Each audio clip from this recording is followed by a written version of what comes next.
Bayes theorem में हम लेते हैं 2 बॉक्स, ठीक है ना। बेस थ्योरम में हमने 2 बॉक्स लिए। एक हो गया हमारे पास बॉक्स फर्स्ट और एक हो गया बॉक्स सेकंड। बॉक्स फर्स्ट और बॉक्स सेकंड, ठीक है ना। फर्स्ट बॉक्स के अंदर रेड कलर की 4 बॉल्स हैं, ठीक है, और ग्रीन कलर की 3 बॉल्स हैं, ठीक है। इसी तरीके से बॉक्स सेकंड के अंदर रेड कलर की 4 बॉल्स हैं और ग्रीन कलर की भी 4 बॉल्स हैं। ऐसे 2 कंटेंट हैं, ठीक है ना। ये है बेटा हमारे पास बॉक्स फर्स्ट और ये है हमारे पास बॉक्स सेकंड, ठीक है। एक रूम में ये दोनों बॉक्स रखे हुए हैं और हमने ये कहा, एक मान लो बच्चे को हमने ये कहा कि रूम में जाओ, रूम में 2 बॉक्स रखे हुए हैं और उसमें से एक बॉल निकाल करके लाओ। रूम में जाओ और रूम में 2 बॉक्स रखे हैं, किसी भी एक बॉक्स को सिलेक्ट करना और उसमें से एक बॉल निकाल के लाना। समझ गए। तो सबसे पहले ये बच्चा अगर जाता है रूम के अंदर, ये बच्चा अगर रूम के अंदर जाता है तो इसके पास 2 चॉइस हो गई बेटा। या तो वो इस बॉक्स की तरफ जाएगा या तो ये इस बॉक्स की तरफ जाएगा। अब जी ये जो पहला सोचने का तरीका होगा या जो पहली चीज यहाँ जो पहला एक्सपेरिमेंट हो रहा है वो इनडिपेंडेंट है या डिपेंडेंट है, पहले तो ये डिसाइड करो। इनडिपेंडेंट है कि भाई या तो वो इसमें जाएगा या तो वो इसमें जाएगा, ठीक है ना। उसके बाद अगर वो बॉक्स फर्स्ट की तरफ जाता है, ठीक है ना, अगर वो बॉक्स फर्स्ट की तरफ जाता है तो रेड बॉल, एक बॉल निकाले और रेड कलर की हो, उसकी क्या प्रोबेबिलिटी, जल्दी बताओ। रेड बॉल निकाले, कितनी हो गई? 5/8 हो गई। समझ गए, ठीक है। और अगर वो सेकंड बॉक्स की तरफ जाता है और एक रेड बॉल निकाले तो उसकी प्रोबेबिलिटी क्या होगी? 4/8। तो क्या दोनों केस में रेड बॉल की प्रोबेबिलिटी सेम है? इसका मतलब जो रेड बॉल की प्रोबेबिलिटी है वो क्या पहले वाले बॉक्स के सिलेक्शन पे डिपेंड कर रही है? पहले वाले बॉक्स, पहला या दूसरा बॉक्स जो भी सिलेक्ट करेगा, क्या बॉक्स के सिलेक्शन की वजह से probability of getting red ball different हो रही है? डिफरेंट हो रही है। क्यों? बॉक्स फर्स्ट में जा रहे तो 5/8 है। हाँ, मतलब प्रोबेबिलिटी इक्वल नहीं है ना, अलग अलग है ना। इक्वल भी हो सकती है लेकिन अभी फिलहाल मैंने ऐसा एग्जाम्पल लिया जिसको आपको समझना है कि अगर मैं बॉक्स फर्स्ट की तरफ जा रहा हूं, एक रेड बॉल निकाल रहा हूं तो उसकी प्रोबेबिलिटी कितनी आ रही है? 5/8। बॉक्स सेकंड की तरफ जा रहा हूं और एक रेड बॉल निकाल रहा हूं तो उसकी प्रोबेबिलिटी 4/8 हो रही है। इसका मतलब जो सेकंड एक्सपेरिमेंट होने वाला है क्या वो फर्स्ट पे डिपेंड करता है या डिपेंड नहीं करता? डिपेंड करता है। यानी सेकंड जो इवेंट है वो फर्स्ट इवेंट जो ऑलरेडी हो चुका होगा उस पर डिपेंड कर रहा है। यानी selection of ball from any one of the box is dependent on selection of the box, ठीक है ना। बॉक्स फर्स्ट और box second, selection of ball, sorry, ठीक है ना। बस समझ में आ रहा है इतना। तो जब भी बेस थ्योरम का क्वेश्चन आएगा कुछ इस तरीके का कॉन्सेप्ट होगा कि भाई बॉक्स होगा या कोई इवेंट्स होंगे जो पहले हो चुके होंगे, उस पर डिपेंड करता होगा दूसरा इवेंट। समझ गए। अब क्या कहता है कि भाई ऐसा हुआ और वो बच्चा बॉल लेकर के आ गया, ठीक है ना। क्या बोला था हमने कि भाई रूम में जाना है, एक कोई भी एक बॉक्स में से एक बॉल निकाल के लानी है। वो गया, उसने कोई भी एक बॉक्स सिलेक्ट किया होगा और उसने क्या किया, बॉल निकाली। और जब वो बॉल लेकर के आया तो वो बॉल रेड कलर की थी। तो कह रहा क्या प्रोबेबिलिटी है, जब वो बॉल लेके आया वो बॉल क्या थी? रेड कलर की थी। तो आपसे पूछ रहा है कि क्या प्रोबेबिलिटी है कि वो बॉल बैग फर्स्ट से आई हो या बॉक्स फर्स्ट से आई हो। इसी को कहते हैं बेस थ्योरम।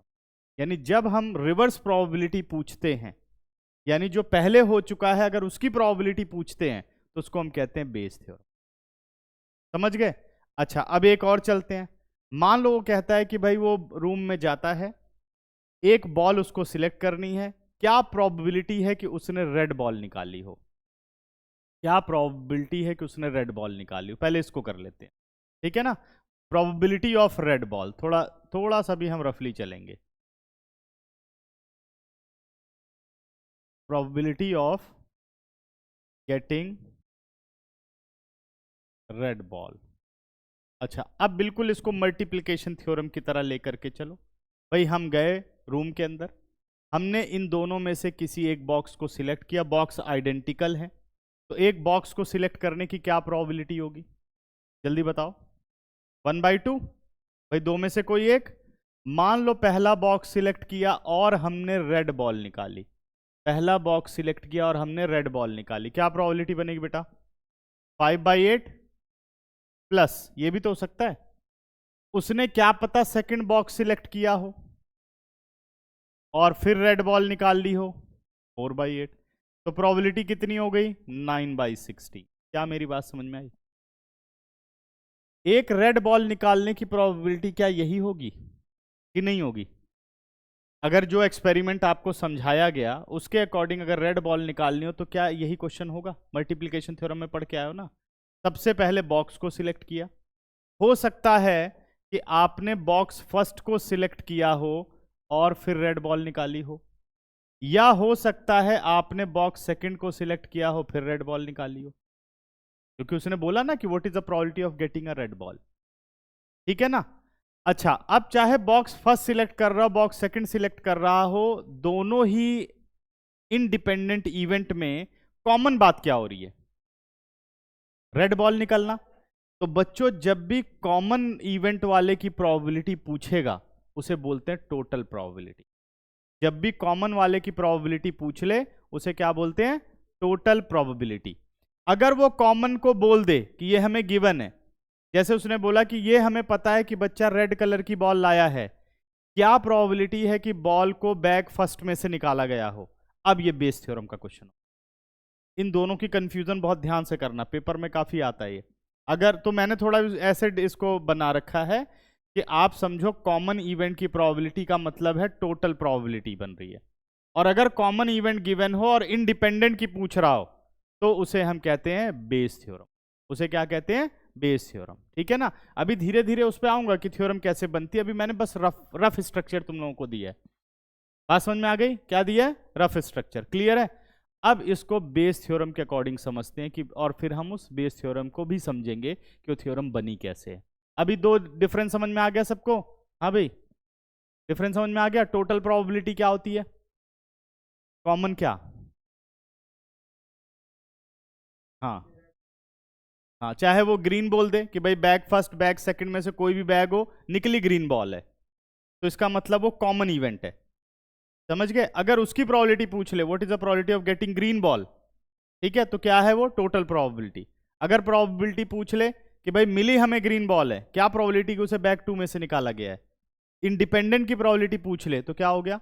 बेस थ्योरम हो गया। इतना अगर याद रखोगे तो ये बहुत ही सिंपल क्वेश्चन हो जाएंगे। ठीक है ना, बिल्कुल मुश्किल नहीं है ये। ठीक है, तो रफ ये बात दिमाग में रखनी और वही दिमाग में रखनी जो मैंने अभी बताई है। ठीक है ना, ज्यादा मैथमेटिकल चक्कर इसमें नहीं है। ठीक, अब बढ़ते हैं बेटा, इसी चीज को बेस थ्योरम भी साथ में समझाऊंगा और इस क्वेश्चन को भी हम डिस्कस कर लेंगे साथ में ही। ठीक है ना। चलिए देखो, अब इसे अगर प्रॉपर लिखना है, ठीक है ना, तो अब मैं इस प्रॉपर लिखना शुरू कर रहा हूं, इसको समझो। सारे इवेंट बेटा डिफाइंड किए जाते हैं। Let E1 be the event, let E1 and E2 be the event of selecting box first and box second, box first and box second, ठीक है, box first and box second respectively, ठीक है, and A be the event, A be the event of getting a red ball. ठीक है ना, जो समझ में ना आए पूछ लेना। समझ गए? E1 और E2 बेटा दो इवेंट मान लिए बॉक्स के सिलेक्शन की, हमेशा ऐसे ही होगा। इंडिपेंडेंट में E1 E2 E3 और कॉमन में E या A B C जो मानना चाहो, कॉमन एक ही होगा। ठीक है ना। तो अब बात करते हैं कि भाई प्रोबेबिलिटी ऑफ इवन क्या होगा, जल्दी बताओ, क्योंकि इसमें तो कुछ डिपेंड करता ही नहीं है, सीधे जाना है, बॉक्स को सिलेक्ट करना है। दोनों आइडेंटिकल हैं, आइडेंटिकल नहीं होंगे तो दोनों की प्रोबेबिलिटी वो खुद बोलेगा। सही है, तो प्रोबेबिलिटी कितनी हो गई इसकी, आइडेंटिकल का मतलब समझ गए ना, रैंडमली दोनों के चांसेस 50-50%, ये भी हो गया 1/2। क्लियर है, यहां तक समझ में आया। अब बॉक्स हो गए सिलेक्ट, या तो E1 सिलेक्ट किया होगा या तो E2 सिलेक्ट किया होगा। अब इसने कहा बेटा probability of A when E1 is occurred, अगला प्रोसेस क्या यही नहीं होगा भाई, बॉल निकालने चल रहा हूं रेड कलर की और मैंने बॉक्स 1 को सिलेक्ट किया होगा, तो this event already occurred, then what is the chance of A, ठीक है ना, गेटिंग अ रेड बॉल। तो बताओ क्या चांस होगा। अब थोड़ा सा तुम लोगों को मैं कॉम्बिनेशन पे काम करूंगा, चाहे एक ही बॉल निकलेगी बट मैं कॉम्बिनेशन में लिखूंगा, जो कि तुम लोगों को आदत पड़े। समझ गए, 2 बॉल भी होती हैं, 3 बॉल भी होती हैं, तो हमेशा याद रखो कि सिलेक्शन करते हुए हम कॉम्बिनेशन का इस्तेमाल करेंगे, ठीक है ना। अब समझो उस कॉन्सेप्ट को, थोड़ा सा तुम लोगों को डिफरेंट लग सकता है। पहले वाले पर आए, फेवर में कितनी बॉल्स हैं, 5, तो इसको कहते हैं कि हमने 5 में से कोई एक बॉल उठाई। पहले भी किया था 11th में, मैंने शायद तुम लोगों को समझाया था, 5C1, ये फेवरेबल हो गई। 10th में यही लिख देते हैं 5, क्योंकि 5C1 कितना होता है, 5 होता है, NC1 इज N, ठीक है ना। टोटल कितनी है बेटा, हाँ तो अभी से इसकी आदत बना लो, कितना आ गया 8C1, 8 में से एक निकल रही है, क्या प्रोबेबिलिटी बनी 5/8, ये तो क्लियर है ना। उसके बाद probability of A when E2 is occurred, ये बताओ जल्दी से, 4C1 अपॉन कितना आंसर आ गया 4/8, ज्यादा कैलकुलेशन नहीं करनी है, समझ गए यहां तक। अब इसको हटा दूं, कोई दिक्कत तो नहीं है, ठीक है ना, ये तो क्लियर हो गया होगा सबको। अब बढ़ते हैं हम आगे। अब सबसे पहले निकालते हैं बेटा टोटल प्रोबेबिलिटी, क्या निकालेंगे हम, टोटल प्रोबेबिलिटी। पेपर में लिखने की जरूरत नहीं है, अभी तो लिख रहा हूं मैं कि हम टोटल प्रोबेबिलिटी का कॉन्सेप्ट पढ़ रहे हैं। अब हमें निकालना है टोटल प्रोबेबिलिटी।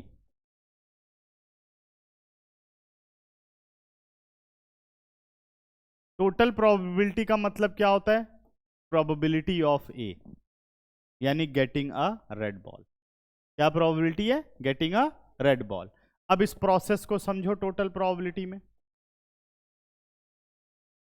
प्रोबेबिलिटी ऑफ ए क्या होगा, सबसे पहले हो सकता है मैंने E1 को सिलेक्ट किया हो और फिर मैंने बॉल निकाली हो, क्या सही है। अब ये लिख रहे हैं हम पूरा का पूरा मैथमेटिकल, या तो प्लस क्यों लगा भाई, दोनों में से कोई एक ही काम होगा, या probability of E2 into A when E2 is occurred, सही है, यही हो गई टोटल प्रोबेबिलिटी, सही है।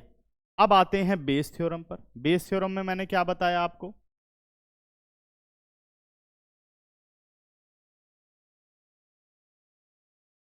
बेस थ्योरम में कहता है कि अगर बॉल, ठीक है, कि हो if getting a red ball, then what is the probability that the ball is drawn from urn 1 या box 1। अब हमें यह बात पता है कि बच्चे के हाथ में रेड कलर की बॉल है। अब हमारा गिवन इवेंट कौन सा हो गया, बच्चा बॉल लेके आया, रेड कलर की थी। अब हम अंदाजे लगा रहे हैं कि फर्स्ट में से लाया होगा कि सेकंड में से लाया होगा, अब ये समझना है, समझ गए, करेक्ट। अब मान लो मैं बहुत चालाक हूं और मैंने दूसरे में रेड बॉल रखी ही नहीं और वो रेड बॉल लेके आया, तो क्या बताओगे, पहले में से ही है, तो हुआ ना, फर्क पड़ा कि भाई डिपेंड कर रहा है ना इस बात पे कि भाई रेड बॉल अगर मुझे पता है तो प्रोबेबिलिटी अलग हो जाएगी बॉक्सेस की, तो श्योर हो जाऊंगा मैं कि फर्स्ट में से ही लाया होगा, ठीक है। उसको बोल दूं बताऊं तेरे को किस किस बॉक्स में से तू लाया है, कह रहा हाँ फर्स्ट में से लाया है तू, समझ गए क्या, हाँ यार मैं तो लाया, इनको कैसे पता चल गया, समझ गए, क्योंकि उसमें हमने 0 रखी थी, क्लियर, ठीक है। तो अब इसको ऐसे लिखोगे, अब इसको समझो ध्यान से, इसमें क्या बोला कि भाई हमें ये ऑलरेडी पता है कि रेड कलर की बॉल निकली है, क्या चांस है कि उसे बॉक्स फर्स्ट में से निकाला गया हो। अब आप डेरिवेशन समझोगे तो आपको तुरंत क्लियर हो जाएगा कि बेस थ्योरम बनी कैसे है। ठीक है ना, उसकी तरह स्ट्रक्चर नहीं लिखेंगे, स्ट्रक्चर लिखूंगा लेकिन वो स्ट्रक्चर कैसे बना भी पता चल जाएगा। Probability of event when A is already occurred, condition वाला क्वेश्चन हो गया, कंडीशनल प्रोबेबिलिटी आ गई, तो इसको कैसे लिखोगे, इसको लिखोगे probability of even intersection A, यही लिखोगे, और होल अपॉन प्रोबेबिलिटी ऑफ ए। ये देखो प्रोबेबिलिटी ऑफ ए ये पूरी नीचे आ जाएगी। अब मुझे समझना है कि भाई इवन इंटरसेक्शन ए कैसे निकलेगा, जरा बताओ।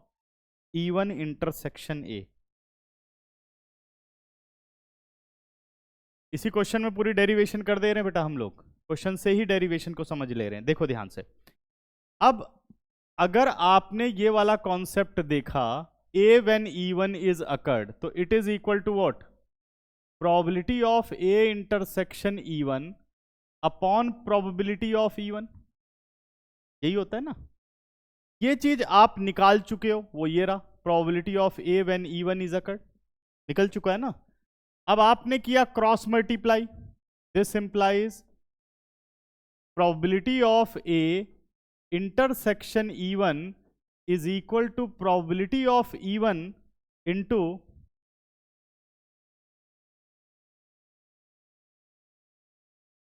ठीक है, probability of even into A when even is occurred, A when even is occurred, ये देखो ठीक है ना।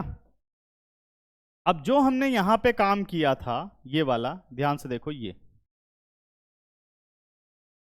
इसको ये सारी बातें कवर कर देंगी। ये देखो ये आ गया, इसकी वैल्यू है, ये रही इसकी वैल्यू,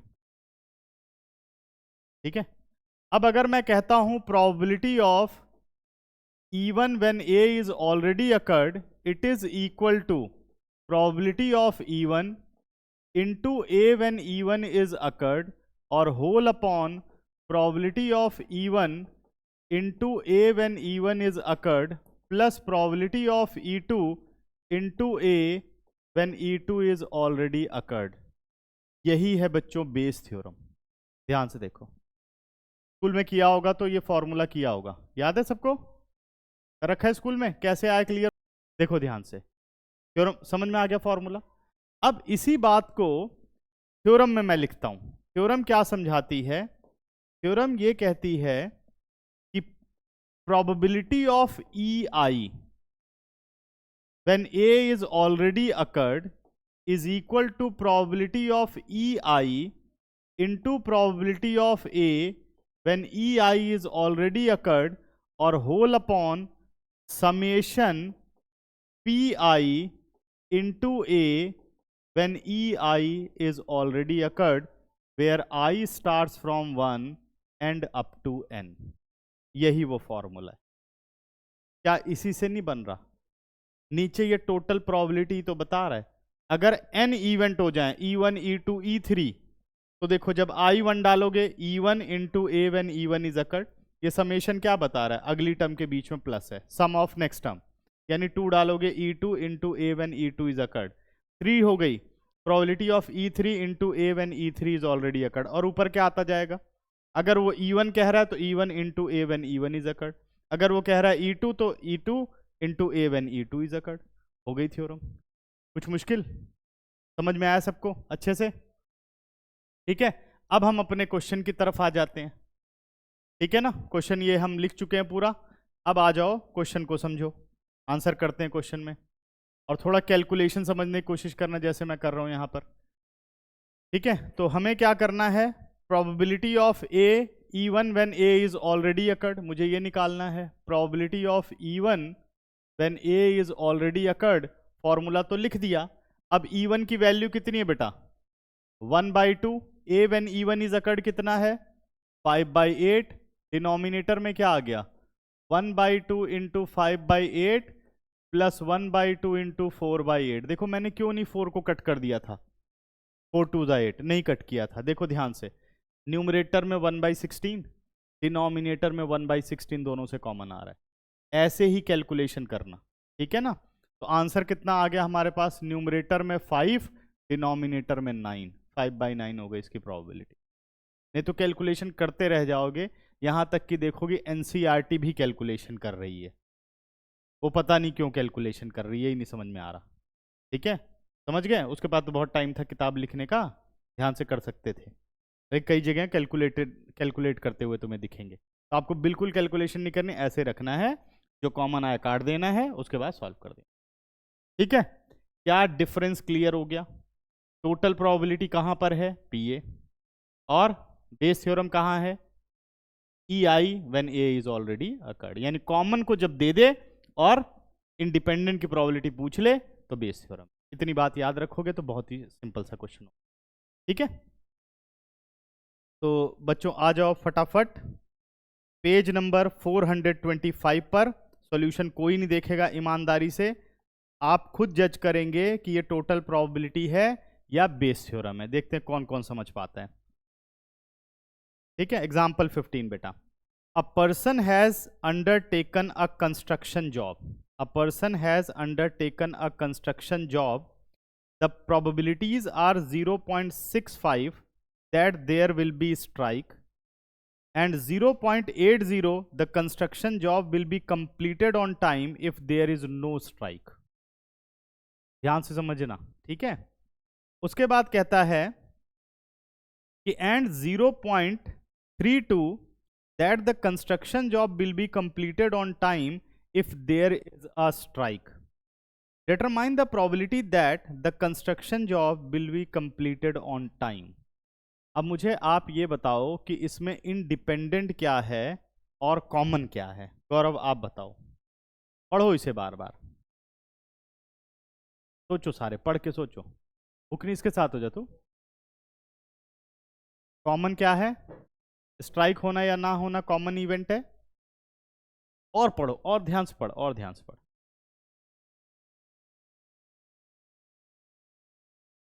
स्ट्राइक होना या ना होना वो इंडिपेंडेंट है। वो क्या बोल रहे थे, क्वेश्चन साफ बोल रहा है कि अगर स्ट्राइक नहीं होती तो कंस्ट्रक्शन जॉब के कंप्लीट होने की प्रोबेबिलिटी ये है। अगर स्ट्राइक होती है तो कंस्ट्रक्शन जॉब के कंप्लीट होने की प्रोबेबिलिटी ये है। नॉट कंप्लीटेड कहीं नहीं लिखा, तो कंस्ट्रक्शन जॉब तो कंप्लीट हो रही है, और स्ट्राइक हो रही है या नहीं हो रही है ये उस बात पे डिपेंड कर रही है। समझ गए? फाइनली हमसे क्या पूछता है?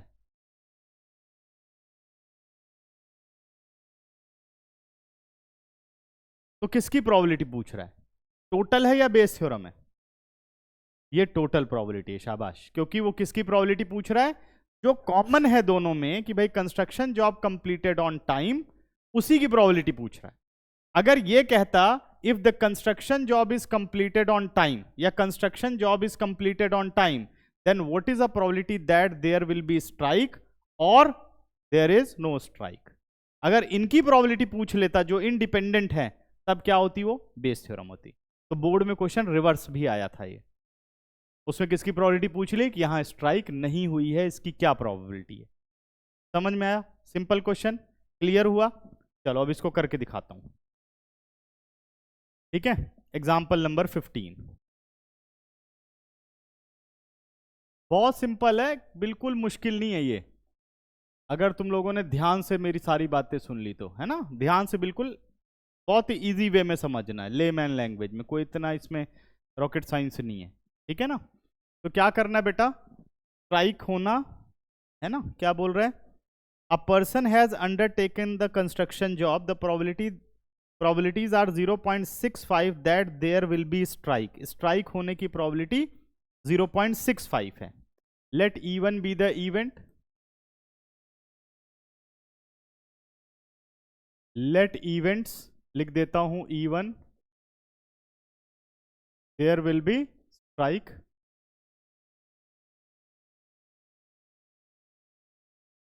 ठीक है, और E2 बी द इवेंट,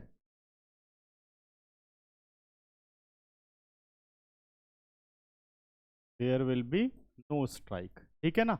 और ए इवेंट क्या ले लें? Construction job completed on time. सही है, लिख लिया।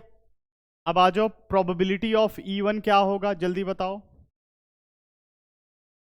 देयर विल बी स्ट्राइक, नहीं, स्ट्राइक होने की probability, the person undertaken construction job, the probability 0.65 construction पे क्या होगी, स्ट्राइक होगी, सही है। और प्रोबेबिलिटी ऑफ E2 हमें नहीं दिया, तो क्या करेंगे, 1 माइनस कर देंगे, शाबाश, क्योंकि ये दोनों एक दूसरे पे मतलब 1 होगा टोटल, मतलब तो E2 कितना आ गया, 0.35। अब देखो क्वेश्चन में कैसे घुमाया हुआ है, पहले दे दिया कि अगर स्ट्राइक नहीं है तो प्रोबेबिलिटी 0.80 है। जो रट्टाफिकेशन लगाते हैं वो ऐसे एक के बाद एक दूसरा लिख देते हैं, लेकिन इसमें थोड़ा घुमा दिया है। तो अगर आप कहते हो probability of A when E1 is occurred, बताओ क्या प्रोबेबिलिटी है। कह रहा कंस्ट्रक्शन जॉब टाइम पे कंप्लीट हो रही है और यहां पे स्ट्राइक हो रही है, तो बताओ यहां प्रोबेबिलिटी ढूंढ के बताओ। 0.65 है, 0.32 है, शाबाश, क्योंकि वो देखो सेकंड लाइन में लिख दिया उसने 0.32। Probability of A when E2 is occurred 0.80, इसका दिया होगा, 1 की जरूरत नहीं पड़ेगी। 0. कितना हुआ, 80, यही हुआ ना। अब किसकी प्रोबेबिलिटी पूछ रहा है, प्रोबेबिलिटी ऑफ ए पूछ रहा है, तो कितना बना, probability of E1 into A when E1 is occurred plus probability of E2 into A when E2 is already occurred, सही है ना। चलो डालते हैं वैल्यू। प्रोबेबिलिटी ऑफ E1 की वैल्यू कितनी है, 0.65, ठीक है, इंटू 0.32 प्लस 0.35 0.80, ठीक है ना। कैलकुलेशन कर सकते हैं इसमें कॉमन वगैरह ले करके, लेकिन क्योंकि डेसिमल ही है तो सारा सॉल्व कर लोगे ना। और अगर कह दे कि भाई यहाँ पर कंस्ट्रक्शन जॉब टाइम पे कंप्लीट हुई, क्या प्रोबेबिलिटी है कि यहाँ पर स्ट्राइक हुई है, तो क्या करोगे, E1 when A is already occurred, फिर क्या लिखोगे, probability of E1 into A when E1 is occurred. अब मतलब इंटरसेक्शन करके दिखाने की जरूरत नहीं होती है, वो सिर्फ मैंने डेरिवेशन के टाइम पे किया था, समझ गए। बाकी आपने अब डायरेक्ट लिखना है, क्या लिखोगे, E1 into A when E1 is occurred, और नीचे ये पूरा का पूरा टोटल, यही, और फॉर्मूला जरूर लिखना है पेपर में, ठीक है ना। उसके बाद क्वेश्चन को करना है, क्योंकि आधा एक नंबर फॉर्मूले का ही है, आधा या एक वो दे देगा। अगर तुमने इतना पूरा कर दिया और सिर्फ फॉर्मूला लिख दिया, लेकिन इतना जब कर लोगे तो क्वेश्चन कर ही लोगे, ठीक है ना। तो इसीलिए वहां नंबर मिलते हैं 1.5 नंबर तक, ठीक है ना, समझ गए। अब चले आगे, क्लियर। अब इसकी कैलकुलेशन करूं या समझ गए, 0.88 लिख दे, 0.488 लिख देता हूं, ठीक है ना।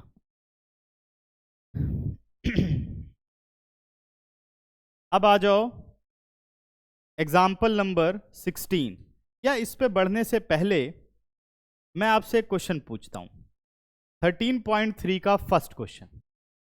पहले तो ये बताओ कि ये जो क्वेश्चन नंबर 1 है, ये टोटल प्रोबेबिलिटी का है, बेस थ्योरम का है, बेस थ्योरम। हाँ जी गौरव, टोटल प्रोबेबिलिटी का है, बेस थ्योरम का है, टोटल प्रोबेबिलिटी का है, ठीक है, दिखा बेटा जरा। हाँ, क्वेश्चन समझ में किसको किसको नहीं आया, पहले तो ये बताओ।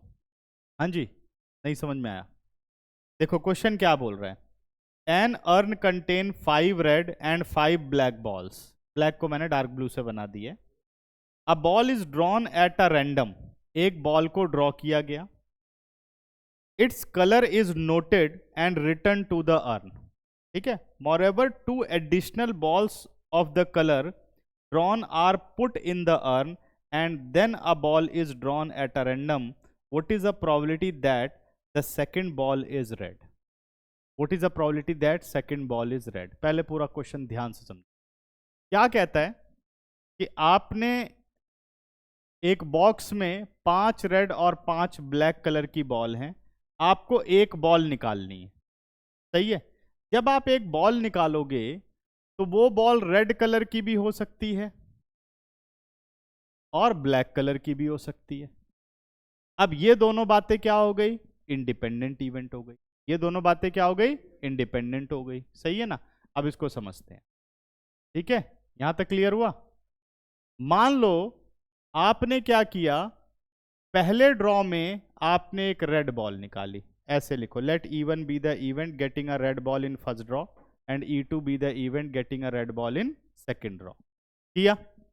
उसने कहा कि फिर आपने क्या किया, इस रेड बॉल को रिटर्न कर दिया, रेड बॉल को फिर से उसी में डाल दिया, और दो रेड कलर की बॉलें और जोड़ दी, दो रेड कलर की बॉलें और इसके अंदर लगा दी। ठीक है ना, दो रेड कलर की बॉलें और इसमें आपने लगा दी। सही है। अब रेड कलर की टोटल कितनी हो गई, 7, और टोटल बॉल्स कितनी हो गई, कह रहा अब आपने फिर से जो बॉल निकाली वो रेड कलर की है, अब जो बॉल निकाली वो रेड कलर की है। सही है। तो कह रहा है सेकंड बॉल जो निकालनी है वो रेड कलर की ही है। तो अब आपने जब सेकंड बॉल निकाली वो रेड कलर की है, बताओ इसकी क्या प्रोबेबिलिटी होगी, 7/12। यहां तक समझ में आया। तो let A be the event getting a red colour ball in second draw. तो प्रोबेबिलिटी ऑफ E1 तो हो गया 5/10, और probability of A when E1 is occurred वो कितना हो गया, 7/12। वो तो यही होगा ना, क्योंकि रेड बॉल निकाली है पहले ड्रॉ में। समझ गए, ये काम हो गया खत्म। यहां तक समझ में आया। या तो ये प्रोसेस हो सकता है। अब दूसरा प्रोसेस क्या हो सकता है, दूसरा प्रोसेस समझो, इसको इधर कर लेते हैं। हो सकता है आपने एक ब्लू बॉल निकाली हो, तो प्रोबेबिलिटी ऑफ E2 कितना हो जाएगा, ब्लू बॉल है ना, प्रोबेबिलिटी ऑफ E2 क्या हो गया, getting a blue ball in first draw. आपने फिर क्या किया, इस बॉल को रिटर्न कर दिया, कर दिया, और दो बॉलें और आपने उसी कलर की इस बॉक्स में डाल दी। अब बताओ ब्लू कलर की कितनी हो गई, 7 हो गई ना, और टोटल कितनी हो गई, जिसमें से रेड कलर कितनी है, probability of A when E2 is occurred कितना होगा, निकालनी रेड बॉल है अब, कितना होगा, 5/12। बात समझ में आई, क्लियर हुआ क्वेश्चन। ये था क्वेश्चन। उसने कहा टोटल 5 रेड कलर की हैं और 5 ब्लैक कलर की हैं। हमने एक बॉल निकाली, वो किसी भी कलर की हो सकती है, तो हमने कहा रेड हो सकती है या ब्लैक हो सकती है। E1 एंड E2 इंडिपेंडेंट हो गए, तो प्रोबेबिलिटी ऑफ E1 हो गया 5/10, प्रोबेबिलिटी ऑफ E2 कितना हो गया, 5/10। Let A be the event getting a red ball in second draw, वो फिक्स है, पहले में कुछ भी निकली हो लेकिन सेकंड में रेड की प्रोबेबिलिटी बतानी है। तो मान लो मैंने पहली बॉल निकाली, वो रेड कलर की थी, उसको रिटर्न किया और फिर उसमें दो रेड कलर की और जोड़ी। प्रोसेस या तो ये चलेगा कि रेड निकाला, रेड को रिटर्न किया, दो रेड डाली और फिर रेड निकाला, तो क्या बना, probability of A when E2 is occurred 7/12। अब अगली बात क्या बोली कि भाई अब ये प्रोसेस तो खत्म। या तो ऐसा हो सकता है कि पहले मैंने ब्लैक बॉल निकाली हो, तो फिर उस ब्लैक को मैं रिटर्न करूंगा और ब्लैक कलर की ही दो एक्स्ट्रा बॉलें डालूंगा। अब सेकंड बॉल निकालने चल रहा हूं और वो होनी चाहिए रेड कलर की, तो रेड कलर के कितने हैं, 5, और टोटल कितने हैं, 12, तो 5/12। इसलिए ये क्वेश्चन अच्छा था। सही है, क्लियर हुआ। अब कर दो इसका आंसर जल्दी से, समझ में आ गया सबको। हाँ जी, कहाँ खोए हुए हो, हैं, होने का नहीं, चलो आगे बढ़ो।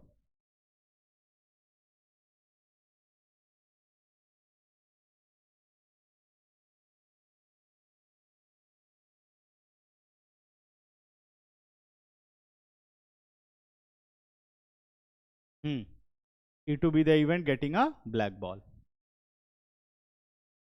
कौन सा, 1 मार्कर आएगा तो 1 मार्कर की तरह करेंगे, है ना, किससे, नहीं लॉजिकल से निकाल रहा तो अलग बात है, वो तो मल्टीप्लाई करते हुए निकाल देगा ना, वो तो सिखा ही रखा है कि जल्दी इसको सॉल्व कर डालो।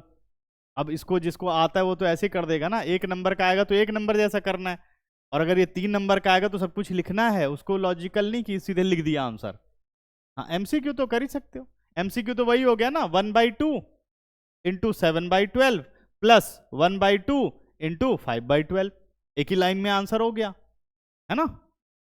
तो 6/12 हो गया, कितना आ गया, हाँ 6 बाई कितना हो गया 24, नहीं 12/24 हो गया, तो आंसर कितना आ गया 1/2, ऐसे कर सकते हैं। लेकिन वैसे जब 3 नंबर का आएगा तो सब कुछ लिखना है, E1 E2 इवेंट, ए इवेंट, फिर सब कुछ एक्सप्लेन करना है, फॉर्मूला लिखना है, उसके बाद वैल्यू डालनी है। हाँ, getting a red ball in second raw.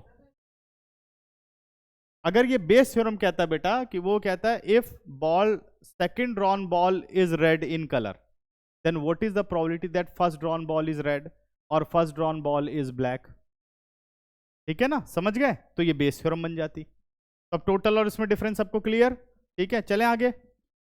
अब चलो आगे चलते हैं। तो एग्जाम्पल 16 नहीं करूंगा, तुम लोग खुद कर सकते हो, पढ़ के देखो। Bag first contain 3 red and 4 black balls, while another bag second contain 5 red and 6 black ball. One ball is drawn at a random from one of the bag and it is found to be red. Find the probability that it was drawn from bag second. किसका question है, base या total? Bayes theorem, ठीक है ना। हाँ, example number 17। अब आओ 17 को समझते हैं। तो है मजेदार कुछ प्रोबेबिलिटी वाली। 17 क्या कहता है, 17 कह रहा है बेटा given 3 identical boxes, first second and third. हमें 3 आइडेंटिकल बॉक्सेस गिवन है, बॉक्स फर्स्ट, बॉक्स सेकंड और बॉक्स थर्ड, 3 हो गए, ईच कंटेनिंग 2 कॉइन्स। ठीक है, in box first both coins are gold coins. Box first में दोनों कॉइन गोल्ड के कॉइन हैं। And in box second both are silver coin, ये दोनों सिल्वर कॉइन हो गए, है ना। और box third 1 gold 1 silver, 1 gold 1 silver. Content सबको पता चल गया, तीनों बॉक्सेस आइडेंटिकल हैं, उनके अंदर ये वैल्यूज हैं, ठीक है ना। आगे बढ़ते हैं। फिर कह रहा है a person chooses a box at a random. तो बॉक्स चूज करना इंडिपेंडेंट है या डिपेंडेंट है? इंडिपेंडेंट है, बिल्कुल ठीक। And takes out a coin if the coin is of gold. Coin किसका है, गोल्ड का है, तीनों ही सिलेक्ट होकर के निकला गोल्ड का कॉइन है। तो क्या यही कॉमन इवेंट है, गेटिंग अ गोल्ड कॉइन? ठीक है, from any one of the box. भाई जिसको नहीं पता उसे थोड़ी पता है सेकंड में दोनों सिल्वर कॉइन है, हमें पता है ना कि अब इसमें तो यानी सेकंड में से तो आया ही नहीं होगा, लेकिन फिर भी उसमें शो करना है आपको। उसके बाद कह रहा है what is the probability that the other coin in the box is also gold. कह रहा है ये उस बक्से में से आया हो जिसमें दूसरा कॉइन भी गोल्ड का है। तो किसकी प्रोबेबिलिटी पूछ रहा है, फर्स्ट वाले की। तो let E1 be the event of selecting box 1, E2 be the event selecting box 2 और E3 be the event selecting box 3। अब ना लिखूं चलेगा ना। और A be the event getting gold coin, getting gold coin, ठीक है बच्चों। तो चलो प्रोबेबिलिटी ऑफ E1 कितना होगा 1/3, प्रोबेबिलिटी ऑफ E2 कितना होगा और प्रोबेबिलिटी ऑफ E3 कितना होगा, सही है। तो अंश बताओ probability of A when E1 is occurred क्या होगा। हमने बॉक्स फर्स्ट सिलेक्ट किया और हमें मिला गोल्ड कॉइन, क्या चांस है इसके? 2/3, 2/2। इसी बॉक्स में तो हो, सारे नहीं देखने, यही तो समझना है, इसके बारे में सिर्फ सोचना है। इसमें दोनों गोल्ड कॉइन तो श्योर इवेंट हो गया भाई, इसको तो मिलेगा ही गोल्ड का जब दोनों में गोल्ड है तो, ठीक है। तो इसलिए इसका आंसर कितना हो गया 1 डायरेक्ट लिख सकते हैं, ठीक है ना। रुक जाए, पूछने दिया कर। Probability of A when E2 is occurred, भाई दूसरे बॉक्स में, वो तो हमें पता ही है, तो हमने क्या कहा प्रोबेबिलिटी क्या होगी 0। Probability of A when E3 is occurred, जल्दी बताओ 1/2, करेक्ट। अब निकालना क्या है हमें, probability of E1 when A is already occurred. ध्यान से पढ़ो, ये बेस थ्योरम का क्वेश्चन है, ठीक है। अगर ये कहता what is the probability of getting a gold coin, तो किसका हो जाता, टोटल का। ठीक है, ध्यान रखना है। तो probability of E1 when A is already occurred, formula कैसे लिखोगे? लिख दोगे E1 into A when E1 is already occurred. Clear है? उसके बाद probability of E1 into A when E1 is occurred, अब तो याद हो जाएगा। Probability of E2 into A when E2 is already occurred plus probability of E3 into A when E3 is already occurred. सारा लिख दिया, पूरा नीचे लिखना ही है। समझ गए? लिख लोगे E1 E2 E3 multiply with A E1 A E2 A E3, आराम से याद हो जाएगा ये। सही है? अब इसको अगर अप्लाई करें, कैलकुलेशन बस सीखते जाना मेरे साथ, कैसे ही कैलकुलेशन करनी है हमें। ठीक है, अब E1 का क्या है बेटा? 1/3 A when E1 is occurred 1, denominator क्या हो गया? 1/3 into 1 plus 1/3 into 0 plus 1/3 into 1/2। ध्यान से देखो, 1/3 सब में से कॉमन लेके काट दिया, यहां आ गया 1 प्लस 1/2 बेटा, 2 LCM 3 हो गया, 3/2 आंसर बन गया 2/3। चेक करो आंसर। क्लियर है? ठीक है, तो प्रोबेबिलिटी कितनी आ गई हमारी? 2/3।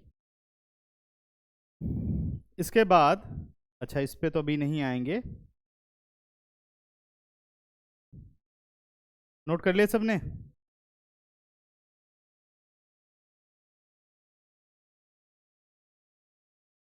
एक एग्जाम्पल नंबर 20 पहले देख लो तुम लोग। एग्जाम्पल नंबर 20 कहता है, a doctor is to visit a patient, from the past experience it is known that the probabilities that he will come by train, bus, scooter और by other means of transport. ठीक है ना?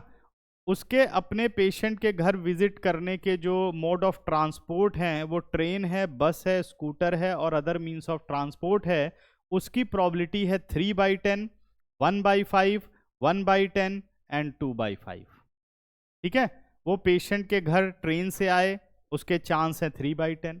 वो patient के घर बस से आए 1/5, पेशेंट के घर स्कूटर से आए 1/10, अदर मीन्स ऑफ ट्रांसपोर्ट से आए तो 2/5। हाँ बोल बोल, तेरे मन में है? पेशेंट एक पेशेंट पड़ोसी हुआ तो यहां तक समझ में आया? ठीक है ना? अच्छा अब बढ़ते हैं आगे। आगे कहता है बेटा, कह रहा है the probabilities that he will be late, कह रहा उसके लेट होने की प्रोबेबिलिटीज भी दे रखी हैं। कह रहा है if he come by train probability 1/4 है, बाई बस प्रोबेबिलिटी 1/3 है, एंड स्कूटर 1/12 है, and but if he come by other means of transport then he will not be late. तो पड़ोसी है तो लेट हो ही नहीं रहा, मरने वाला फटाक से आ जा रहा है, भाई क्या बात है। समझ गए? ठीक है, तो अदर मीन्स ऑफ ट्रांसपोर्ट में ये हो गया। अब मुझे ये बताओ कि इसमें डिपेंडेंट कौन से हैं और इंडिपेंडेंट कौन से? लेट होना डिपेंडेंट है, बिल्कुल ठीक है, वो ट्रांसपोर्ट पे डिपेंड कर रहा है कि वो कैसे पहुंचेगा। ठीक है, शाबाश। आगे बढ़ते बेटा। When he arrives he is late, जब वो आया तो वो क्या था? लेट था। इसका मतलब पड़ोसी तो नहीं है। समझ गए ना? आगे बढ़ते हैं। What is the probability that he come by train? अब बताओ, बेस है टोटल है? पेशेंट तो दूर हो ही सकता है, हो सकता है भाई, क्यों नहीं हो सकता? यहाँ हेलीकॉप्टर से लेके जाते हैं भाई उसको, डॉक्टर को, कि चलो पहुंचो जल्दी। अब देखो यहाँ जितने भी ये फोर्टीज वगैरह हॉस्पिटल हैं, यहाँ मुंबई से ऑपरेशन करने के लिए आते हैं। सुबह आ जाएगा फ्लाइट लेके, ऑपरेशन करके शाम को चला जाएगा। भाई उसकी जरूरत है तो वो बुलाया जा रहा है। बंदा मरने वाला हो, इंग्लैंड से बुला लेते हैं डॉक्टर कि भाई तुम इसके स्पेशलिस्ट हो, आओ। कि नहीं होता ऐसा? होता है ना? आते हो यहाँ पर, भाई तुम मेरे को फैसिलिटी प्रोवाइड करो, मैं करता हूँ। इसीलिए तो रोबोटिक आजकल हो रहा है कि रोबो लगा यार, मैं यहीं से कर रहा हूँ, आने की जरूरत ही नहीं है, कि उतना भी टाइम ना लगे। लेकिन बंदा डरता है रोबोट से, कहीं इधर उधर कर दे, जबकि वो ज़्यादा अच्छा कर सकता है। तो इसीलिए रोबोटिक ऑपरेशंस भी हो रहे हैं आजकल। हाँ, बैठे बैठे करो। हैं? हाँ, सो के उठेगा वो अपने घर से क्या निकाल, यार जल्दी कर रहा हूँ ऑपरेशन, रोबोट का दो, तो उधर से कर देगा। क्या हो गया? हम्म हाँ, बहुत कुछ है। है ना। हम्म। हम्म। हाँ मैं समझ गया। हाँ हाँ, चलो देखते हैं अभी क्या क्या होता है। ये तो सपने तो कितने भी देखो, सपने का क्या है, और सच भी होते हैं बहुत सारे सपने। हाँ हो रहा है ऐसा, बिल्कुल हो रहा है। ठीक है, तो चलें आगे, इसको खत्म कर लेते हैं, अभी तो हम प्रोबेबिलिटीज पर ही हैं। ठीक है, तो कितना आ गया, let E1 E2 E3 E4 be the event. तो मोड ऑफ ट्रांसपोर्ट लिख लेना, by train, come by train, by scooter, by bus and other means of transport. Let A be the event, doctor is late, when he arrive he is late. तो probability of E1 E2 E3 हो गया 3/10, 1/5, 1/10, 2/5। ठीक है ना, ये अलग अलग, इसमें थोड़ी कैलकुलेशन करनी पड़ेगी। उसके बाद बेटा A when E1 is occurred 1/4, A when E2 is occurred 1/3, A when E3 is occurred 1/12, A when E4 is occurred 0। उसके बाद सारी वैल्यूज रख देना और सॉल्व कर देना। केस स्टडी में आया हुआ है क्वेश्चन, स्कूलों में भी आया है कई बार। ठीक है ना, तो अब तुम लोगों का काम है बेस थ्योरम के सारे ट्राई कर लेना, सारे नहीं, रुको, ऐसा करते हैं पहले 7 क्वेश्चन तुम लोग ट्राई कर लेना, पहले 7। अभी क्लियर हुआ कॉन्सेप्ट, क्लियर, कोई डाउट तो नहीं किसी को?